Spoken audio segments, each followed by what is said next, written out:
What's up, everybody? Unrested here. It is a scalding hot day here in Kobe, Japan, and I am inside once again because the cicadas are too loud to record a video outside.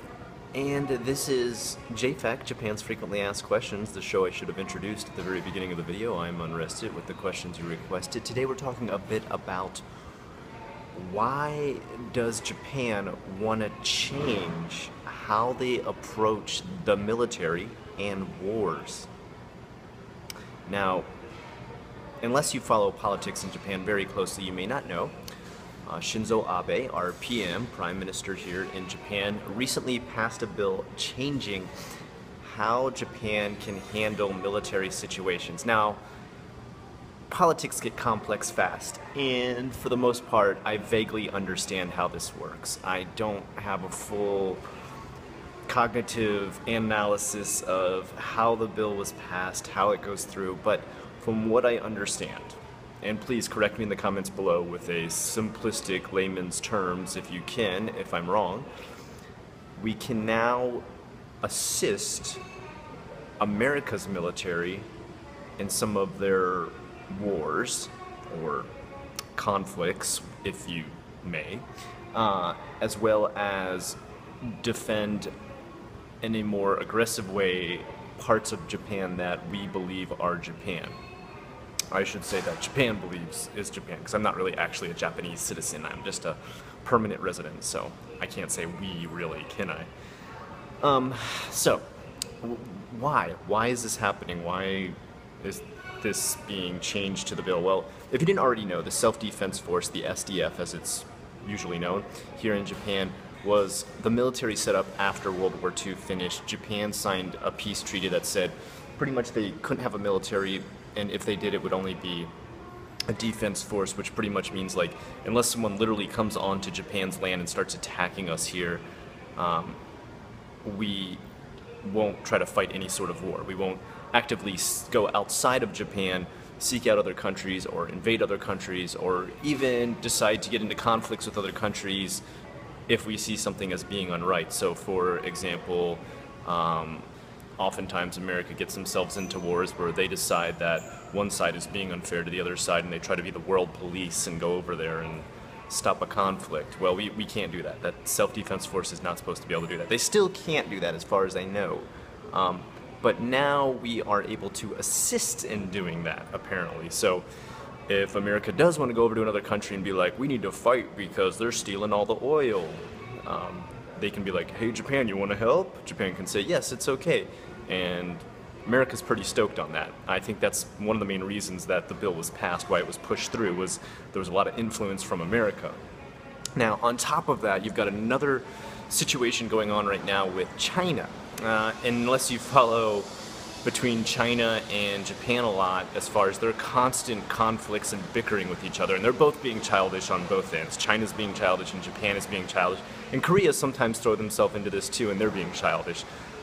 There's a lot of angst and anger about World War II atrocities, which everyone is guilty, in my opinion. Everyone in the world is guilty when it comes to war. No one was super innocent and did absolutely nothing wrong in war. But both of these sides are angry at the other for not apologizing for certain wartime atrocities, which, if that's ever going to be solved, I'm not quite sure. It seems like China's constantly pushing for an apology for one, the rape of Nanking, which I've heard at some points that Japan did apologize for, but at the same time, they don't feel like they've fully apologized because they have a shrine set up to some of the soldiers who died in Nanking, and they continuously send politicians to go there and pray to this shrine. It's called Yasukuni Shrine. I'm sure you've probably heard about this before. It constantly causes conflict between China and Japan. On top of that, there's the problem with comfort women, and this is where Korea gets thrown into the whole shindig as well. The comfort women were women that pretty much Japanese soldiers raped and used as sex slaves during the war. Other countries are guilty of this too. Like, other countries did this all over the world. America has apologized to Japan to doing it to Japanese women during the war. I don't know the full details of how every country had their own different versions of comfort women, but during World War II this did go on, and I believe it probably still goes on worse today as well. And you know, there's still really hardcore nationalists, like right-wing nationalists in Japan, who for some reason want to deny that this ever happened. They want to say, no, Japan never did that, or they don't want to deny it. They want to say, yeah, Japan did do that, and we needed to do that. It was necessary for our soldiers, which is even more fucked up. I mean, that's just uncalled for. There's no way you can defend mass rape. I mean, that's what that was. That was mass rape. So anyway, I'm getting off the main subject. I'm getting onto tangents of why these conflicts exist. So now China is constantly moving in on a lot of land around the world in general. They want to encroach on land in the Philippines, Taiwan, other Asian countries close to them, and that also includes a couple of little tiny islands close to Japan. And supposedly, and you know, I'm not an expert on all these different things, but after World War II, the signing of different land treaties put these three little tiny islands, and I mean they are just like dots on a map, within the borders of Japan. So according to a post-World War II treaty of a land agreement, Japan owns these islands, and recently I guess both sides realized there's like a lot of oil and fishing to be done around these islands. They can get a lot of natural resources out of them, and so now China's like, hey, I guess you guys didn't know, but these are our islands, and Japan's all like, whatever, man, we got somebody living there. Like there's like one, I think like one tiny little guy living there, or like there's like a family that owns the islands. There's not a lot of actual like houses or any kind of residential or business type areas set up on this island. It's pretty much just nature. And they're fighting over these, and they've been fighting over them in the most immature manner possible, wasting tons of resources, fuel, flying jets over them, ships next to them, and it's just like as a show of like flexing, being like, yo, look, we can fly past this island anytime we want. And Japan's all like, oh no, you can't, we're gonna scramble our jets and show you that we don't care if you fly past that island. And they're just doing a show of arms. So now they've increased their military ability via this bill being passed, and now they could possibly launch some sort of attack if they wanted to defend this island, because this has increased their military ability.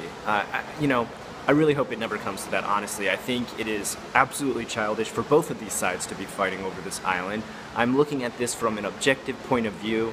I'm not rooting for China, I'm not rooting for Japan. I'm not saying who owns the island, I'm not saying if they should split the islands.